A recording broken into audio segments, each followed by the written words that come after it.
In this video, we will talk about how to fix Rockstar Games Launcher not launching. Method 1. Clear Rockstar Launcher cache. Right-click on Start. Select Run. Copy-paste the following location from the description and press Enter.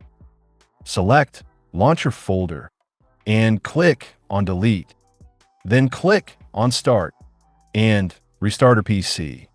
Then open the launcher again and check if it's working. Method 2. Reinstall Rockstar Games Launcher. Right-click on Taskbar. Select Task Manager.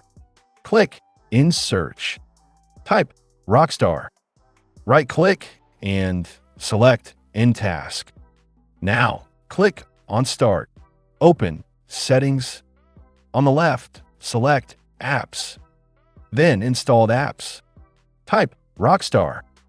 Click on 3 dots and select Uninstall. Click on Yes. Select both options and click on Continue. After uninstalling completely, open any browser. Type Rockstar Games Launcher and download the latest version from Rockstar. Hopefully, this will fix your issue. If not, check out our part 1. Link is given in the description. See you in the next video.